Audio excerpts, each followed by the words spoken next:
Sangeeta studio Musehri बाजार। Presented by Avantika Music.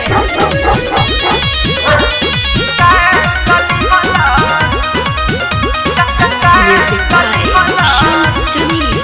कैसे मिले हम तुहरा से आई हो, बड़े तुहरे बाबूजी भाई हो। अरे आज भी तो का हो जाई।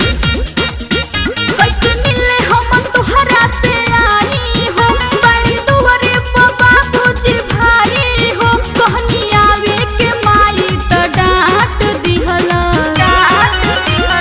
भरते ही सुत के चाटली हला डोगी तोहरे काटली हला। भरते ही सुत के चाटली हला कुत्ता भाग तोड़ काटली हला। काटली हला काटली हला।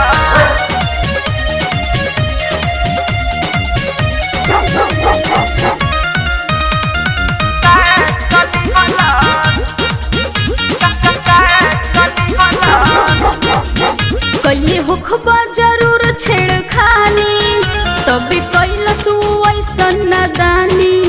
हवा जरिए के तू त लोफर, जाके लिहला बढ़ाई परेशानी। खाली कहनी हम सारे तो भड़क गौवे, धके पिछवाड़ा मोर लटक गौवे। अब जा तू सुधर ये साट लिहला।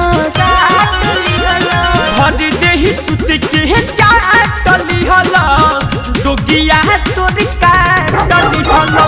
भर देही सुत के चाटली हला कुकुरा तोर काटली हला। काटली हला काटली हला।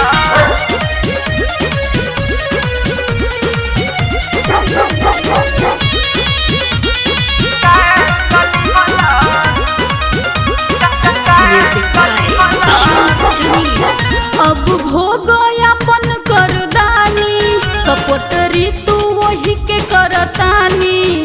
हमर डोगिया हवे बड़े सुधा, कैसे गलती वो कर हम मानी। निखिल शर्मा विनय भागी गहिले हो, खोखा छोटू ना हमके बचैले हो। बोलू रहला बेचैन या रात लिहलस। भरते ही सुत के चाटली हला कुकुरा तोर काटली हला। भरते ही सुत के चाटली हला डोगिया तोर काटली हला। अब भेटाई तो मुआ दे।